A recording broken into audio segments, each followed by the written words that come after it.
വെള്ളം ഇഷ്ടം പോലെയില്ലേ, വെള്ളം കലക്കി കൊടുത്തോ. നിങ്ങൾ വേറെ നല്ല വാക്കുകളില്ലേ, നല്ല വാക്കുകൾ പറഞ്ഞോ. ഒരു കാരണവശാലും സമ്മതിദായത്തിന് വന്ന വോട്ടിന്റെ കാര്യത്തിൽ നിർബന്ധമായും നിങ്ങൾ നോക്കേണ്ടത് പ്രസ്ഥാനത്തെയാണ്.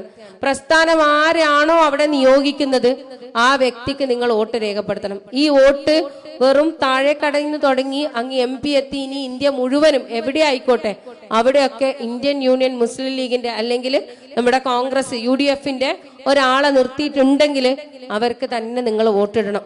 നിങ്ങൾ ചോദിക്കുന്നില്ലേ വോട്ടിന്റെ ആവശ്യം എന്താ? ഇന്ന് കേരളം ഭരിക്കുന്ന ആരാ? ഇപ്പൊ പിണറായിന്റെ കഥകളാണ് നമ്മൾ കേട്ടോണ്ടിരിക്കുന്നത്. ശരിക്കും പറഞ്ഞാൽ 96-95 കാലഘട്ടത്തില് നമുക്ക് അധികാര വികേന്ദ്രീകരണം വന്നു. നിങ്ങൾ പഞ്ചായത്ത് രാജ് അറിയോ? പഞ്ചായത്ത് രാജില് അധികാര വികേന്ദ്രീകരണം വന്നിട്ട് പഞ്ചായത്തുകളിലേക്ക് വല്ലാത്ത രീതിയിൽ ഓരോ പഞ്ചായത്തിനും അതാത് ലൊക്കാലിറ്റിയിൽ കുറെ കാര്യങ്ങൾ ചെയ്യാൻ വേണ്ടിയിട്ട് പഞ്ചായത്തിന് അധികാരം കൊടുത്തു. ആ അധികാരങ്ങളാണ് എന്തൊക്കെ? വീടുണ്ടാക്കി കൊടുക്കാം, പെൻഷന് വേണ്ടിയിട്ട് ആളെ തെരഞ്ഞെടുക്കാം, അങ്ങനെ പഞ്ചായത്തിലുള്ള കാര്യങ്ങൾ നോക്കി ചെയ്യാനായിട്ട് പഞ്ചായത്തിനെ ചുമതലപ്പെടുത്തി. പക്ഷെ ഖേദകരമെന്ന് പറയട്ടെ, ഈ അധികാര വികേന്ദ്രീകരണം നടന്ന കാലഘട്ടത്തില് ഇപ്പൊ പറയുന്നത് ഞാനൊരു പഞ്ചായത്ത് പ്രസിഡന്റാ, എനിക്കായിരുന്നു ശരിക്കും പറഞ്ഞ അധികാരം കിട്ടേണ്ടത്. ഞാനാണ് തീരുമാനിക്കേണ്ടത്, ഞാനും എൻ്റെ ബോർഡിലുള്ള ആൾക്കാരുമാണ് തീരുമാനിക്കേണ്ടത് എൻ്റെ പഞ്ചായത്തിൽ എത്ര പാവപ്പെട്ടവരുണ്ട്, എത്ര ആൾക്കാർക്ക് പെൻഷന് അർഹരാണ്, എത്ര ആൾക്കാർക്ക് വീട് വെച്ച് കൊടുക്കാം, എത്ര ആൾക്കാർക്ക് മരുന്ന് കൊടുക്കാം, എന്തൊക്കെയാണോ ആനുകൂല്യങ്ങൾ അതൊക്കെ ആർക്കൊക്കെ കൊടുക്കണമെന്ന് തീരുമാനിക്കാനുള്ള അവകാശവും അധികാരവും പഞ്ചായത്തിനായിരുന്നു. ഇന്ന് നിങ്ങൾക്കറിയോ അവസ്ഥ എന്താന്ന്? അധികാരങ്ങൾ ഓരോന്നായിട്ട് എടുത്തുകൊണ്ടിരിക്കുകയാണ്. അതിൽ ഓരോന്നായിട്ട് പറഞ്ഞാൽ തീരുമെന്നറിയില്ല. ചിലപ്പം ഫൈസൽ വന്നാലും എനിക്ക് തീരുമെന്നറിയില്ല. അത്രയും മഹിമകള് പിണറായി സർക്കാർ നമുക്ക് ചെയ്തു തന്നിട്ടുണ്ട്. അതിൽ ഏറ്റവും കൂടുതൽ ഇവിടെ ഇരിക്കുന്ന ഓരോരുത്തരോടും പറയാനുള്ളത്, ഉമ്മൻചാണ്ടി സർക്കാർ ഭരിച്ച കാലത്ത് പെൻഷന്റെ മാനദണ്ഡം നിങ്ങൾ നോക്കുക. പെൻഷൻ എന്തായിരുന്നു മാനദണ്ഡം? ആകെ വേണ്ടത് 1 ലക്ഷം രൂപയ്ക്ക് താഴെ ഒരു വർഷത്തെ വരുമാനം ഉണ്ടായി കഴിഞ്ഞാൽ അവർക്ക് എന്ത് കിട്ടും? പെൻഷൻ കിട്ടും. അവർക്ക് എന്ത് വേണ്ട? അവരുടെ വീടിന്റെ വലിപ്പം കാണിക്കണ്ട, അവർ എത്ര സമ്പാദിക്കുന്നു എന്ന് കാണിക്കണ്ട, ഒന്നും ചെയ്യണ്ട. അവരുടെ വീട്ടിലെ വാഹനങ്ങളോ മക്കളെന്ത്, ഇതൊന്നും ഒരു മാനദണ്ഡമേ ആയിരുന്നില്ല. എന്നാൽ ഇന്ന് നിങ്ങൾ നോക്കേണ്ടത് 2000 സ്ക്വയർ ഫീറ്റിന് മുകളിൽ ഒരു വീടുണ്ടെങ്കിൽ, ആ വീട്ടിൽ ഒരു AC ഉണ്ടെങ്കിൽ, ആ വീട്ടിൽ നല്ലൊരു വാഹനം ഉണ്ടെങ്കിൽ, ആ വീട്ടിലെ ഉമ്മാന്റെ ഉപ്പാന്റെ മക്കൾക്കൊരു ജോലി ഉണ്ടെങ്കിൽ, ഇതൊക്കെ മാനദണ്ഡമായിട്ട് കൽപ്പിച്ചുകൊണ്ട് അവർക്കൊക്കെ അവകാശം നിഷേധിക്കുന്ന ഒരു അവസ്ഥയിലേക്ക് എത്തി.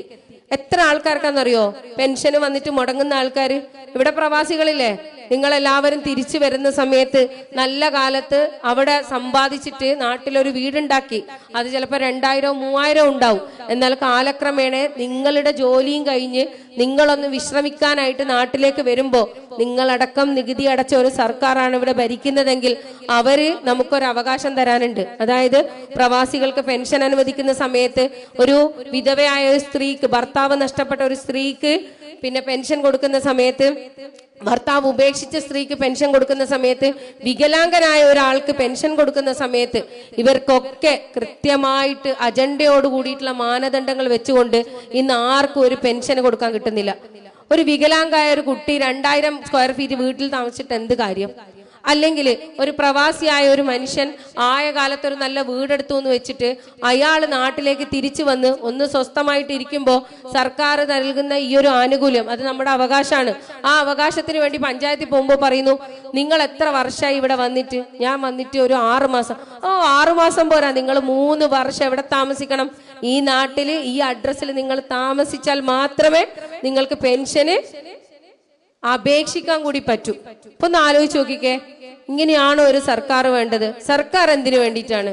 സർക്കാർ ജനങ്ങളുടെ ക്ഷേമത്തിന് വേണ്ടിയിട്ടാണ്. സർക്കാർ ജനങ്ങൾക്ക് ഏറ്റവും നല്ല രീതിയിലുള്ള ഒരു ജീവിതം തരാൻ വേണ്ടിയിട്ടാണ്. ഇനി ഇവിടെ വീടെടുക്കുന്ന ആൾക്കാരില്ലേ, നിങ്ങളോട് ഇപ്പൊ പെൻഷന്റെ കാര്യം പറഞ്ഞു. ഇനി ലൈഫ് ഭവന പദ്ധതി, ലൈഫ് ശരിക്കും പറഞ്ഞാൽ ഒരു പഞ്ചായത്തിൽ ആർക്ക് വീട് വേണമെന്ന് തീരുമാനിക്കേണ്ടത് ആ വാർഡിലെ മെമ്പറും അവിടുത്തെ പഞ്ചായത്ത് ബോഡി അംഗങ്ങളും ആ പഞ്ചായത്തുമാണ്. കാരണം അവർക്കാണ് പൾസ് അറിയുന്നത്, ഒരു വാർഡിന്റെ പൾസ് അറിയുന്നത്, ഒരു നാടിന്റെ പൾസ് അറിയുന്നത്. അല്ലാതെ ഏതെങ്കിലും ഒരു ഉദ്യോഗസ്ഥൻ വന്നിട്ട് കമ്പ്യൂട്ടറിൽ വീടടിച്ച് നോക്കിയിട്ട് അല്ലെങ്കിൽ റേഷൻ കാർഡ് എടുത്തിട്ട് ഇന്ന ആൾക്കാരുണ്ട്, ഇവർക്കൊന്നും വീട് കൊടുക്കാൻ പറ്റില്ല എന്ന് പറഞ്ഞാൽ അത് എവിടത്തെ ന്യായമാണ്? ആ ന്യായത്തിലൂടെയാണ് ഇന്ന് പിണറായി സർക്കാർ പോയിക്കൊണ്ടിരിക്കുന്നത്. പണ്ട് ഉമ്മൻചാണ്ടി സർക്കാരുള്ള കാലത്തൊക്കെ നമ്മുടെ പഞ്ചായത്തിലൊക്കെ ഒരു വർഷത്തേക്ക് നമ്മൾ 30-40 വീട് കൊടുത്തിട്ടുണ്ട്. ഇന്ന് 5 വർഷം പൂർത്തിയാകുമ്പോൾ ഒരു 10 വീട് തികച്ചു കൊടുക്കാൻ പറ്റാത്ത ഒരു അവസ്ഥയിലേക്ക് ഈ ഗവൺമെന്റ് കൊണ്ടുപോയി എത്തിച്ചു.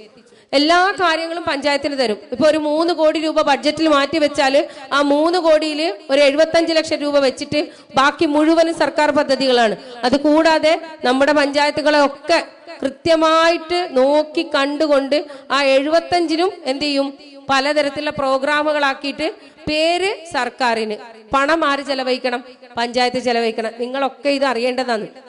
ഇനി ഈ അടുത്ത കാലത്ത് കണ്ട വലിയൊരു രസകരമായിട്ടുള്ള ഒരു കാര്യമാണ് വീടെടുക്കുന്നതിന് പെർമിറ്റ് ഫീ കൂട്ടിയത്. നിങ്ങൾ കണ്ടിട്ടുണ്ടോ?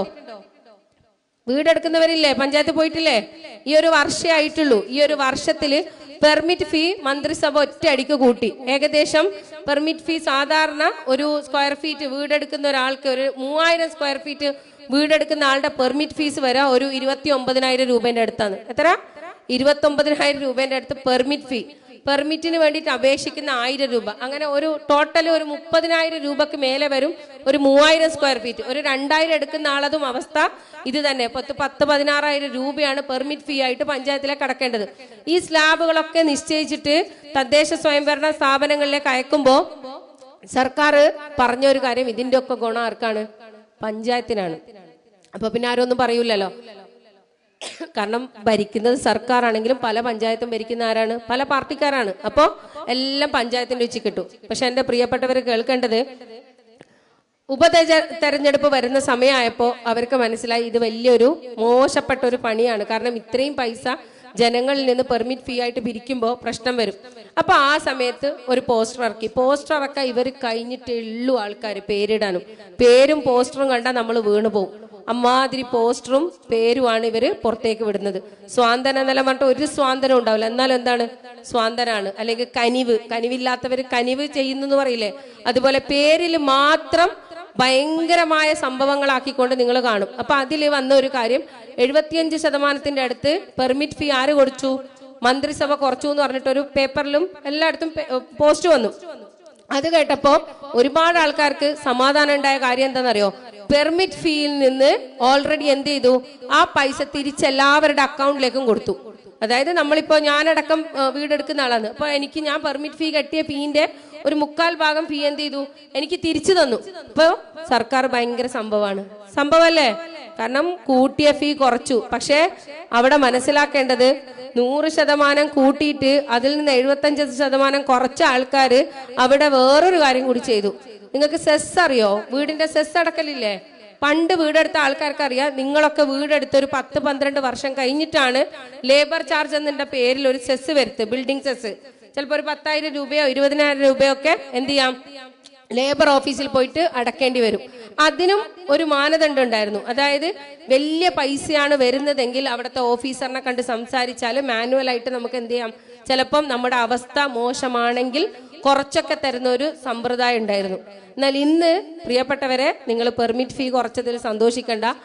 കംപ്ലീഷൻ സർട്ടിഫിക്കറ്റ് കിട്ടണമെങ്കിൽ നിങ്ങൾ എന്തടക്കണം? സെസ് അടക്കണം. സെസ് എന്ന് പറഞ്ഞു കഴിഞ്ഞാൽ 10 ലക്ഷം രൂപേന്റെ വീടെടുത്ത ആൾക്ക് 10,000 മേലെ പൈസ അടക്കണം. ഒരു 40 ലക്ഷം രൂപേന്റെ വീടാണെങ്കിൽ 40,000 മേലെ സെസ് ആർക്കടക്കണം? ലേബർ ചാർജ് കൊടുക്കണം. എന്തിനു വേണ്ടിയിട്ട്? നിങ്ങൾ വീടെടുക്കുമ്പോൾ വീട്ടിൽ പണിക്കാരല്ലേ പണിയെടുത്തത്? നിങ്ങൾ ആ പണിക്കാർക്ക്, ജോലിക്കാർക്ക് എല്ലാവർക്കും കൃത്യമായിട്ട് പൈസ കൊടുത്തിട്ടില്ലേ? അപ്പൊ നമ്മുടെ ഇഷ്ടപ്പെട്ട ഒരു വീടെടുക്കുന്ന ഒരു മനുഷ്യന്റെ ആയുസ്സിൽ ഏറ്റവും പ്രധാനപ്പെട്ട ഒരു കാര്യമാണ് ഒരു വീടെടുക്കുക. ആ വീടിന് വേണ്ടിയിട്ട് ആവശ്യമായിട്ടുള്ള കാര്യങ്ങൾ ഒന്ന് തൊട്ട് തുടങ്ങുമ്പോൾ ആദ്യം ഭൂമിക്ക് അടക്കണം, പിന്നെ രണ്ടാമത് പഞ്ചായത്തിന് അടക്കണം. അതെല്ലാം കഴിഞ്ഞ് പെർമിറ്റ് ഫീ അടച്ച് എല്ലാം ആക്കിയിട്ട് ഒന്ന് കംപ്ലീഷൻ സർട്ടിഫിക്കറ്റിന് ചോദിക്കുമ്പോൾ വീണ്ടും വലിയൊരു തുക നമ്മുടെ ഉച്ചയ്ക്ക് കിട്ടുകയാണ്. എത്ര? 1-2 രൂപയൊന്നുമല്ല, ഇത്രയും രൂപ നമ്മൾ എന്ത് ചെയ്യണം? നമ്മളിത് വീണ്ടും ലേബറിന് കൊടുക്കണം. ഏത് ലേബറിന്? നമ്മുടെ വീട്ടിൽ പണിയെടുത്ത ലേബറിനല്ല. ഇവിടെ നോക്കുകുത്തിയായിട്ട് നിൽക്കുന്ന വളരെ വിശാലമായ രീതിയിൽ വീട്ടമ്മമാരെ കൊണ്ടുവരെ ചുമട്ട് തൊഴിലാളികൾ എന്ത് ചെയ്യുന്നുണ്ട്? താഴേക്ക് ചുമടറപ്പിക്കുന്നുണ്ട്. അങ്ങനെയുള്ള ആൾക്കാർക്കൊക്കെ പെൻഷൻ കൊടുക്കാൻ ക്ഷേമനിധിയിലേക്ക് എന്നും പറഞ്ഞിട്ട് പൈസ കൊടുക്കുന്നു. നിങ്ങളൊന്ന് ആലോചിച്ച് നോക്കിക്കേ, ഇങ്ങനെ ഒരു സർക്കാർ ആണോ വരേണ്ടത്? ഇങ്ങനെ ഒരു സർക്കാരാണോ നമ്മളെ ഭരിക്കേണ്ടത്? കഴിഞ്ഞ പ്രാവശ്യത്തെ ഇലക്ഷനിൽ നമുക്ക് പറ്റിപ്പോ ഏറ്റവും വലിയ തെറ്റെന്താണെന്നറിയോ? നമുക്ക് പെട്ടെന്ന് ഈ ഫ്രീ കിട്ടുന്ന സാധനങ്ങൾ ഭയങ്കര ഇഷ്ടമാണ്. ഇഷ്ടല്ലേ? നമുക്ക് കിറ്റ് കണ്ടപ്പോൾ നമ്മൾ മൂക്കും കുത്തി വീണു എന്നാണ് നമ്മളെ കളിയാക്കിയത്. പക്ഷെ ഇനി വരുന്ന ഇലക്ഷനിൽ നമുക്ക് കിറ്റൊന്നും വലിയ പ്രധാനമുള്ള കാര്യമില്ല. കിറ്റ് എത്ര വേണം? നിങ്ങൾ ഇന്ത്യൻ യൂണിയൻ മുസ്ലിം ലീഗിനോട് ചോദിക്കേ, നിങ്ങൾക്ക് ഒരു ഓട്ടും വേണ്ട, വെറുതെ കൊണ്ടുവന്ന് തരും. അത്രയും സേവന രംഗത്ത് അത്രയും കിറ്റും മരുന്നും എല്ലാം കൊടുക്കുന്ന ആൾക്കാരാണ്.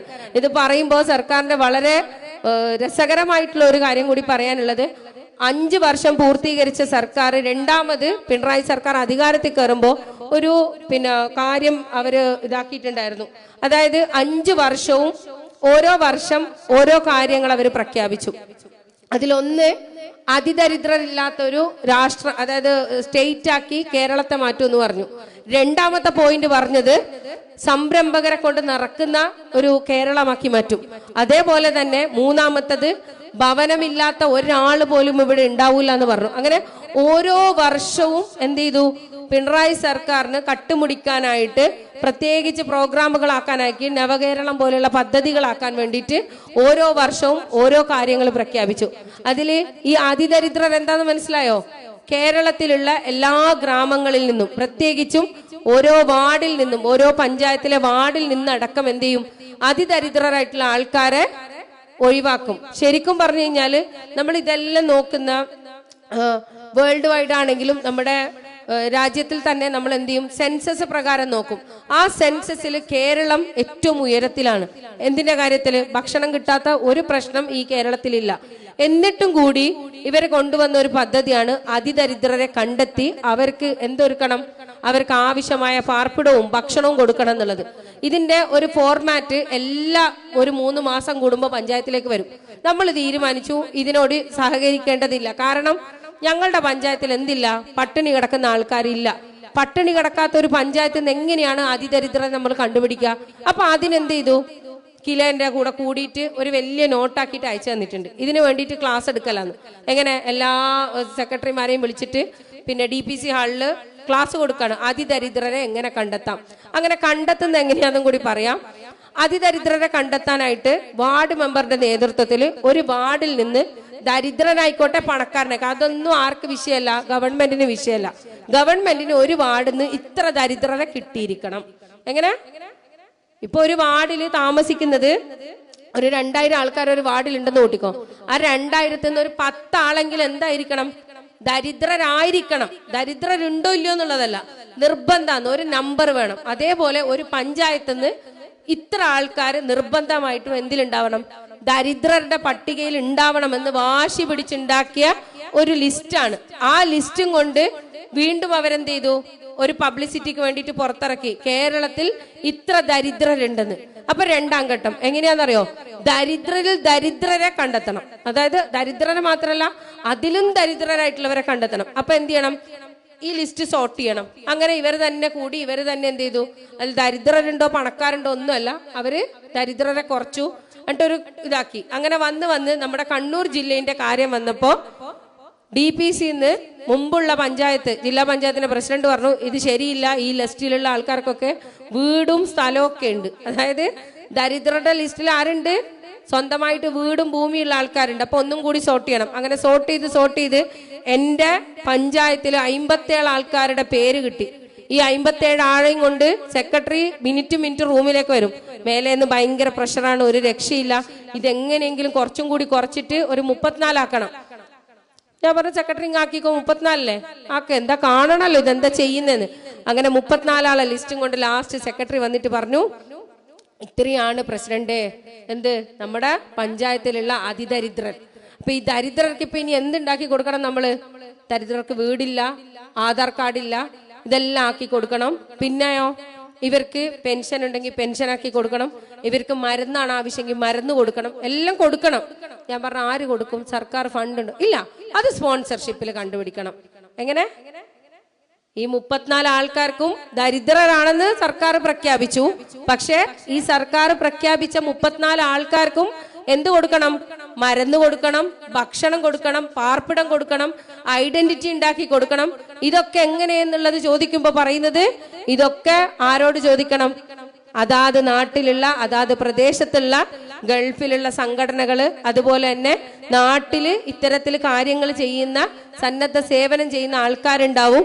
അവരോടൊക്കെ ചോദിക്കുക. അന്നാദ്യമായിട്ട് ഞാൻ കേട്ടു KMCC-കാരൊക്കെ നമുക്ക് ഇതിനു വേണ്ടിയിട്ട് ഉപയോഗിക്കാം. അപ്പോ CPM-കാരോട് ചോദിക്കാനുള്ളത്, ഇങ്ങനെയുള്ള സഹായങ്ങൾക്കൊക്കെ ആരെ വേണം?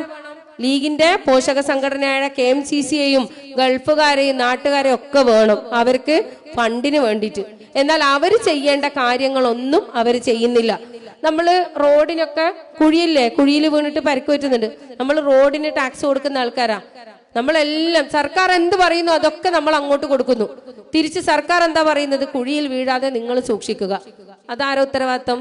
കുഴിയിൽ വീഴാതെ സൂക്ഷിക്കേണ്ടത് നമ്മളെ ഉത്തരവാദിത്തം. റോഡ് നന്നാക്കേണ്ടത് അവരെ ഉത്തരവാദിത്തമല്ല. അപ്പൊ എല്ലാ ഉത്തരവാദിത്തം നിന്നും ഒളിച്ചോടുന്നവരാണ് നമ്മളെ ഭരിച്ചുകൊണ്ടിരിക്കുന്നത്.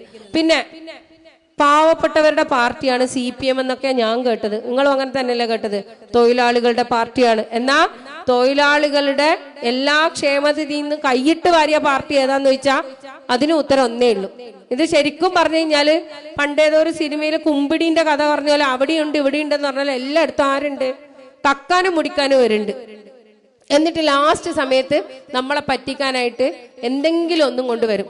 ഇപ്പോ ഈ അടുത്ത് ആഗോള അയ്യപ്പ സംഗമം നടന്നു. നിങ്ങൾ എല്ലാവരും കണ്ടതാണ്. ആഗോള അയ്യപ്പ സംഗമത്തിലൊക്കെ എന്താണ് കാട്ടിക്കൂട്ടിയത്? എത്രയാ പൈസ ചെലവിട്ടത്? നമ്മളൊക്കെ പറയും വിദ്യാഭ്യാസമുള്ള ആൾക്കാരാണ്. നിങ്ങളൊക്കെ ഈ പരിപാടി നടത്തുമ്പോ ചെലവഴിക്കുന്ന ഫണ്ടൊക്കെ നോക്കിയേ, എത്ര ഫണ്ടാണ്? ഈ ഫണ്ട് കൊണ്ടൊക്കെ അവിടെ എന്താണ് ചെയ്തത്? ഏറ്റവും കൂടുതൽ പിന്നെ ചിരി വന്ന ഒരു കാര്യം, ആഗോള അയ്യപ്പ സംഗമത്തിന്റെ ഫോട്ടോയിൽ അയ്യപ്പനില്ല, പകരം ഉള്ളത് വാസവനും മുഖ്യമന്ത്രിയാണ് എന്ന് പറയുമ്പോ അത്രക്ക് തരംതാണ രീതിയിലാണ് പോസ്റ്റർ വരെ അടിച്ചിറക്കുന്നത്. ഒരു പ്രശ്നവുമില്ല. എന്തിനേറെ നമ്മുടെ അവിടുത്തെ ഏറ്റവും ചെറിയ മൃഗാശുപത്രിയിൽ മരുന്ന് കൊടുക്കുന്ന ചില ഫംഗ്ഷൻ ഉണ്ട്. ഇവിടെ പഞ്ചായത്തിലെ ആൾക്കാർക്കൊക്കെ അറിയാം, ബ്ലോക്കിലെ ആൾക്കാരോടൊക്കെ ചോദിച്ചാൽ മനസ്സിലാവും. നമ്മൾ കാലിത്തീറ്റ കൊടുക്കുന്നത് അല്ലെങ്കിൽ വാക്സിൻ കൊടുക്കുന്ന ആ പശുവിന്റെ ഫോട്ടോയ്ക്ക് പകരം അവിടെ ഉള്ളത് ആരെ ഫോട്ടോയാന്ന്? ഇവരെ ഫോട്ടോയാന്ന്. ഒന്ന് ആലോചിച്ച് നോക്കി. എവിടെ എന്തുണ്ടെങ്കിലും പിണറായി ഇപ്പുറത്ത് ചിരിക്കും, അതിന്റെ കൂടെയുള്ള മന്ത്രി ഇപ്പുറം ചിരിക്കും. ശരിക്കും പറഞ്ഞു കഴിഞ്ഞാൽ ചില പോസ്റ്റർ കണ്ടാൽ അത് എന്താന്ന് തന്നെ നമുക്ക് മനസ്സിലാവില്ല. കാരണം എന്താ? ആ പോസ്റ്ററിലൊക്കെ കാര്യങ്ങൾ എഴുതാൻ സ്ഥലമില്ല, ഇവരുടെ ഫോട്ടോയാണ്. അപ്പൊ ഫോട്ടോ ഷൂട്ടിന് വേണ്ടിയിട്ട് മാത്രം ഈ ഒരു 5 വർഷം ചെലവാക്കിയ പൈസ നമ്മൾ നോക്കണം. നമുക്ക് എന്താണ് പിണറായി സർക്കാർ ഈ 9 വർഷം തികഞ്ഞു ഇപ്പൊ 10ാമത്തെ വർഷത്തിലേക്ക് പോകുമ്പോ നമ്മൾ എടുത്തു പറയണ്ടേ? നമ്മളിപ്പോ ലീഗിനെ പറ്റി പറയുമ്പോ ലീഗ് എന്താ ഉണ്ടാക്കിയത്? നമുക്ക് പറയാൻ ഇഷ്ടം പോലെ ഉണ്ട്. അതേപോലെ ഈ ഒരു 10 വർഷക്കാലം ഈ സർക്കാർ ഇവിടെ എന്തുണ്ടാക്കി എന്ന് പറയാൻ നമ്മൾക്ക് ചോദിച്ചൂടെ? നിങ്ങൾ അടുത്തേക്ക് ഇനി വോട്ടിന് വരുന്നവരോട് ചോദിക്കണം. എല്ലാം അവിടെ നിൽക്കട്ടെ, നമുക്ക് 3 വോട്ടുണ്ട്, 2 വോട്ടുണ്ട്, 1 വോട്ടുണ്ട് നിങ്ങൾക്ക് തരാം. നിങ്ങൾ ഈ 9 വർഷക്കാലം ഇവിടെ എന്താണ് ചെയ്തത്? ഈ 9 വർഷക്കാലം നിങ്ങൾ ചെയ്ത ഏതെങ്കിലും ഒരു വികസനത്തെ പറ്റിയിട്ട് പറയാൻ പറ അവരോട്. എന്ത് വികസന ചെയ്തത്? നമ്മുടെ കട എത്രയെന്നറിയോ? നമുക്ക് എല്ലാവർക്കും കടയില്ലേ? ലോക ബാങ്കിൽ നിന്നും അവിടെ നിന്ന് ഇവിടുന്നെല്ലാം കട എടുത്തിട്ട് നമ്മളെല്ലാവരും കടക്കാരാണ്. കേരളത്തിന്റെ കട എത്രയാ? ഇവര് കേറുന്ന സമയത്ത് 1,42,000 കോടി രൂപയാണ് നമ്മുടെ കടം. ഇന്ന് എത്രയാ കടം അറിയോ? 9 ലക്ഷത്തി ചില്ലാനം കോടി കടായിട്ടുണ്ട് എന്ന് പറയുമ്പോൾ വളരെ വിസ്താരമായ രീതിയിൽ പിണറായി സർക്കാർ ഭരിച്ചിട്ട് നമുക്ക് തന്ന നേട്ടം എന്താ? 1,42,000 രൂപേന്റെ കടം എന്ത് ചെയ്തു? കോടിക്കണക്കിനുള്ള കടം അതിന്റെ ഒരു ഇരട്ടിയാക്കിയിട്ട് നമുക്ക് തിരിച്ചു തന്നിട്ടുണ്ട്. നമ്മളെല്ലാരും ബാധ്യതയുള്ള ആൾക്കാരായി മാറി. അതുപോലെ തന്നെ സെസ്സിന്റെ കാര്യം നോക്ക്, സെസ് കൂട്ടി തന്നു, പെൻഷൻ എല്ലാ തരത്തിലുള്ള തുരങ്കവും വെച്ചു. എന്തൊക്കെ ചെയ്യാൻ സാധിക്കോ അതിലൊക്കെ ചെയ്യുന്നുണ്ട്. സത്യം പറഞ്ഞ ഒരു പഞ്ചായത്തിൽ ഭരിക്കുന്ന സമയത്ത് നമ്മളെ കാണാൻ ഒരുപാട് മനുഷ്യന്മാർ വരും. അതിൽ ഏറ്റവും സങ്കടമുള്ള ഒരു വിഭാഗമാണ്, എനിക്ക് എപ്പോഴും സങ്കടമാണ്, പെൻഷന് വേണ്ടിയിട്ട് വരുന്ന ആൾക്കാർ. അവർ വന്ന് നമ്മളോട് പറയും, ടീച്ചറെ നിങ്ങൾ വിചാരിച്ചാൽ എന്തെങ്കിലും നടക്കുന്നാന്ന് ആര് പറഞ്ഞു കൊടുക്കുക? പുറത്തെ പാർട്ടിക്കാരൊക്കെ പറഞ്ഞു കൊടുക്കാം. ഒന്ന് ടീച്ചറോട് സംസാരിച്ചു നോക്കുന്നത്. പക്ഷെ ടീച്ചർ നിസ്സഹായാന്നുള്ളത് ടീച്ചർക്ക് അവരുടെ മുമ്പിൽ പറയാനേ പറ്റൂ. അപ്പൊ ആ സമയത്ത് നമ്മൾ CPM-നെയോ പാർട്ടിക്കാരോ പറഞ്ഞാൽ അവര് വിചാരിക്കും ഇത് രാഷ്ട്രീയ മുതലെടുപ്പാന്ന്. പക്ഷെ ശരിക്കും അങ്ങനെയല്ലേ? നമ്മുടെ അവകാശമല്ലേ പെൻഷൻ? നിങ്ങൾ ഇനി വന്ന ആൾക്കാരോട് ചോദിക്കണം, പെൻഷൻ നിങ്ങൾ എന്തിനാ ഇങ്ങനെ ചെയ്യുക? പക്ഷെ നമ്മളെ ആൾക്കാരുടെ പ്രശ്നം എന്താണെന്നറിയോ? നമ്മൾ ഇതൊന്നും ചോദിക്കൂല. നമ്മൾ നോക്കുക എന്താണെന്നറിയോ? തൊട്ടടുത്ത ആളുടെ വീട്ടിൽ AC ഉണ്ട്, അയാൾക്ക് പെൻഷൻ കിട്ടുന്നുണ്ടോന്ന് നമ്മൾ ആദ്യം നോക്കും. എന്നിട്ട് അതെങ്ങനെ മുടക്കാന്നാന്ന് നമ്മൾ നോക്കുക. അല്ലാതെ നമ്മൾ എന്ത് ചെയ്യൂല? എന്തുകൊണ്ടാണ് AC വെച്ച വീട്ടിലെ ആള് പെൻഷൻ വാങ്ങുന്നത്? അത് അങ്ങനെ ഒരു മുഖ്യമന്ത്രി ഇവിടെ ഉണ്ടായിരുന്നു. ജനങ്ങൾ അറിയുന്ന, ജനങ്ങളുടെ ഇടയിൽ ഇറങ്ങുന്ന, ജനങ്ങളുടെ പ്രശ്നങ്ങൾക്ക് നേരിട്ട് ഉത്തരം നൽകിയ ഒരു മുഖ്യമന്ത്രി ഉണ്ടായിരുന്നു. ആ മുഖ്യമന്ത്രിയുടെ കാലഘട്ടത്തിലാണ് എന്ത് ചെയ്തത്? ഈ പെൻഷനും ഈ സംവിധാനങ്ങളൊക്കെ കൊണ്ടുവന്ന് എന്ന് നമ്മൾ പഠിക്കൂല. നമ്മൾ എന്തേ പഠിക്കൂ? നമ്മൾ നേരെ തിരിച്ചു പഠിക്കുക. ഓന് കിട്ടുന്നുണ്ട്, എന്നാ പിന്നെ എനിക്ക് കിട്ടുന്നില്ല, ഓനും കിട്ടണ്ട. ആ ചിന്തയിൽ നിന്ന് മാറി നമ്മൾ എന്ത് ചെയ്യാ? നമ്മൾ നമ്മുടെ അവകാശങ്ങൾക്ക് വേണ്ടിയിട്ട് നമ്മൾ സംസാരിക്കണം. നമ്മൾ ഏറ്റവും കൂടുതൽ വാട്സപ്പ് യൂസ് ചെയ്യുന്ന ആൾക്കാരാ അല്ലെ? സോഷ്യൽ മീഡിയ കൈകാര്യം ചെയ്യുന്ന ആൾക്കാരല്ലേ? പ്രത്യേകിച്ച് സ്ത്രീ ജനങ്ങളോട് പറയാനുള്ളത്, സ്റ്റാറ്റസ് വെക്കുന്ന ആൾക്കാരല്ലേ നിങ്ങൾ സ്റ്റാറ്റസ് വെക്കൂലേ? നിങ്ങൾ ഗ്രൂപ്പിൽ വരുന്ന മെസ്സേജസുകൾ ഷെയർ ചെയ്യുന്നില്ലേ? ഷെയർ ചെയ്യുന്നുണ്ടോ? ഇല്ലേ? ഇത് പറഞ്ഞിട്ട് ബാക്കി ഇനി പ്രസംഗം അടിക്കട്ടെ. നിങ്ങൾ ഷെയർ ചെയ്യുന്നുണ്ടാ? ഇല്ലേ? വാട്സപ്പ് ഉള്ളവരൊന്ന് കൈവന്തിച്ചേ. അൽഹംദുലില്ലാ, ഇത്ര ആൾക്കാർക്ക് വാട്സപ്പ് ഉള്ളൂ. അപ്പൊ ഭയങ്കരാണല്ലോ. നിങ്ങളെ നാട്ടിലെ ആണുങ്ങൾ ഫോൺ ഉപയോഗിക്കാൻ വിടൂല അല്ലെ? ഇനി അങ്ങനെ ഒരു പ്രസ്താവന ഇറക്കട്ടെ. ശരിക്കും ഞാൻ ചോദിക്കുന്നത്, വാട്സപ്പ് ഉള്ളവരൊന്ന് കൈവന്തിച്ചേ. ഇനി വാട്സപ്പില് ഫ്രണ്ട്സ് ഗ്രൂപ്പ്, ഫാമിലി ഗ്രൂപ്പ് ഒക്കെ ഉള്ളവര്, അപ്പൊ ഈ ബാക്കിയുള്ളവരൊക്കെ ആർക്കാ മെസ്സേജ് അയക്കല്? നിങ്ങൾ വെറുതെ വാട്സപ്പാ? ഒന്ന് കൈബന്ധിക്കുക. നമ്മൾ സത്യം പറയാൻ മടിക്കാൻ പാടില്ല കേട്ടാ. നമ്മൾ സത്യങ്ങളെ ആക്സെപ്റ്റ് ചെയ്യാ. നമ്മൾ ഉത്തരങ്ങൾ ചോദിക്കുമ്പോ മറച്ചു പിടിക്കാൻ പാടില്ല, തുറന്നു പറയാ. എത്ര ആൾക്കാർക്ക് വാട്സപ്പ് ഉണ്ട്? Family group, friends group. ഈ ഫ്രണ്ട്സ് ഗ്രൂപ്പിലും ഫാമിലി ഗ്രൂപ്പിലും വരുന്ന ഫോട്ടോസും വീഡിയോസും ഒക്കെ നിങ്ങൾ കാണലുണ്ടോ? ഹറാമാണോ? അല്ല, ചോദിക്കണല്ലോ. നമ്മൾ അങ്ങനെയും പഠിച്ച ആൾക്കാരല്ലേ അല്ലേ? നമ്മളെല്ലാം കാണലില്ലേ? കാണലുണ്ടോ ഇല്ലയോ? നിങ്ങൾ പറ. ആണുങ്ങളെ ഉത്തരം വേണ്ട, ആണുങ്ങൾ അതിലാന്ന്. നിങ്ങൾ പറ. കാണലില്ലേ? നമ്മൾ ഷെയർ ചെയ്യലില്ലേ? ഞാനൊരു അനുഭവം പറയട്ടെ. എൻ്റെ ഒരു ഫ്രണ്ട് ഉണ്ട്, ഞാൻ പേര് പറയുന്നില്ല, പേര് പറഞ്ഞാൽ പ്രശ്നമാണ്. അപ്പൊ എൻ്റെ ഫ്രണ്ട് ഒരു പ്രാവശ്യം ഞാൻ ഓളെ സ്റ്റാറ്റസ് നോക്കുമ്പോൾ കാണുന്നു, ദുബായിലെ ഒരു ഷെയ്ഖ് മരിച്ച ഒരാള് മരിച്ചു. ഒരു ഷെയ്ഖാണ്. അപ്പോ അവിടുത്തെ ഒരു ഭരണാധികാരിയാണ്. അവള് ദുബായി ആയിട്ട് ബന്ധമുണ്ടോന്ന് ചോദിച്ചാൽ എനിക്കറിയില്ല, അവൾക്ക് ഒരു ബന്ധമില്ല ദുബായി ആയിട്ട്. പക്ഷെ ഓള് എന്ത് ചെയ്തിട്ടുണ്ട്? ഷെയ്ഖിന്റെ ഫോട്ടോ വെച്ചിട്ടുണ്ട്, ഇന്നാലില്ലാഹി ഇട്ടിട്ടുണ്ട്, പിന്നെ ദുബായിന്റെ നമ്മളെ ഇമോജി.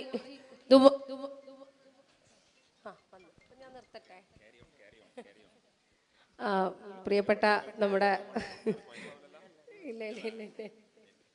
അപ്പോ ദുബായിലെ ഷെയ്ഖിന്റെ ഈ ഒരു ഫോട്ടോ കണ്ടപ്പോ ഞാൻ അവളോട് ചോദിച്ചു, ഇത് ആരാന്ന് ചോദിച്ചാൽ അവള് പറഞ്ഞു, എനിക്കറിയില്ല, ഇതെന്റെ ഗ്രൂപ്പിൽ വന്നാണ്. ഇക്കാക്ക പറഞ്ഞു ഷെയർ ചെയ്യണം, സ്റ്റാറ്റസ് വെക്കണം, പിന്നെ എന്ത് ചെയ്യണം? ദുആ ചെയ്യണം എന്ന് പറഞ്ഞിട്ടാണ് പറഞ്ഞത്. അപ്പൊ അതെന്ത് ചെയ്തു? ആ വ്യക്തി ആരാന്ന് നമ്മൾക്ക് അറിയില്ല, ആ വ്യക്തി എന്താ ചെയ്തത് നാടിന് വേണ്ടിയിട്ട് അറിയില്ല. പക്ഷെ നമ്മൾ എന്ത് ചെയ്തിട്ടുണ്ട്? നമ്മൾ പെട്ടെന്ന് തന്നെ അത് കൃത്യമായിട്ട് ഫോർവേഡ് ചെയ്തു. അതേപോലെ നമ്മുടെ വാട്സപ്പ് ഗ്രൂപ്പിൽ ഇഷ്ടം പോലെ മെസ്സേജ് വരും. നിങ്ങൾ വായിച്ചു നോക്കലുണ്ടോ? നിങ്ങൾ ചെയ്യുന്ന പണി എന്താണെന്നറിയോ? നിങ്ങൾ വലിയൊരു ലേഖനാണെങ്കിൽ അതിന്റെ ഏറ്റവും താഴത്തെ ലൈനാണ് നിങ്ങൾ വായിക്കുന്നത്. എന്താണ്? ഷെയർ ചെയ്യുക. ഷെയർ ചെയ്യണമെന്ന് പറയുമ്പോൾ നിങ്ങൾ എന്ത് ചെയ്യും? ഷെയർ ചെയ്യൂലേ? നിങ്ങൾ ഷെയർ ചെയ്യും. നിങ്ങൾ അതിന്റെ കൂടെ എന്തും ചെയ്യും? വേണമെങ്കിൽ നിങ്ങൾക്ക് ഇഷ്ടപ്പെടാത്താണെങ്കിൽ നിങ്ങൾ 2 വോയിസ് ഇട്ട് കൊടുക്കും. നിങ്ങൾ ഏറ്റവും നല്ല ചങ്ങാതിനെ പറ്റിയിട്ട് നിങ്ങൾ എന്ത് ചെയ്യും?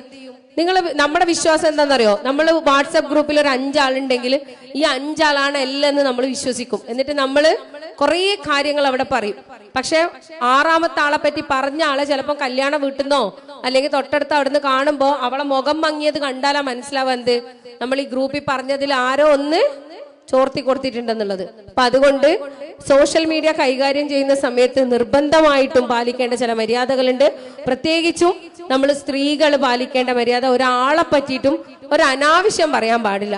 പ്രത്യേകിച്ചും വരാൻ പോകുന്ന ഇലക്ഷന്റെ സമയത്ത് നമ്മൾ നിർത്തുന്ന സ്ഥാനാർത്ഥി അത് ഇന്ത്യൻ യൂണിയൻ മുസ്ലിം ലീഗിന്റെ വേണ്ടപ്പെട്ടവര് നമ്മുടെ വാർഡിലേക്ക് നമുക്കായിട്ട് നിയോഗിക്കുന്ന ആളാണ്. ആ ആളെ പറ്റിയിട്ട് ഒരു കാരണവശാലും ഒരു തരത്തിലുള്ള നെഗറ്റീവ് കമന്റ്സോ കാര്യങ്ങളോ നമ്മളിൽ നിന്ന് പോകാൻ പാടില്ല. അതേപോലെ നമ്മൾ ആരല്ലോ അയക്കുന്ന മെസ്സേജ് ഷെയർ ചെയ്യാനുള്ള ആൾക്കാരല്ല.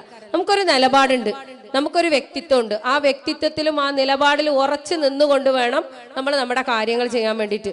ഞാൻ നേരത്തെ പറഞ്ഞതുപോലെ എന്നെക്കാളും കൂടുതൽ പാർട്ടിയെ പറ്റിയിട്ടൊക്കെ സംസാരിക്കാൻ ഇവിടെ ആൾക്കാരെത്തിയിട്ടുണ്ട്. അപ്പൊ കൂടുതൽ ഞാൻ പറയുന്നില്ല, ഞാൻ കുറേ സമയം ഇവിടെ സംസാരിക്കുന്നു. എന്നിരുന്നാലും എൻ്റെ സ്ത്രീകളോട് പറയാനുള്ളത്, നിങ്ങൾ ഒഴിച്ചുകൂടാൻ പറ്റാത്ത സ്ത്രീരത്നങ്ങളാണ്. നിങ്ങളാണ് ഒരു കുടുംബത്തില് ഒരു നല്ലൊരു സൊസൈറ്റിയെ വാർത്തെടുക്കാൻ വേണ്ടിയിട്ട് ഏറ്റവും കൂടുതൽ പ്രയത്നിക്കുന്ന ആൾക്കാർ.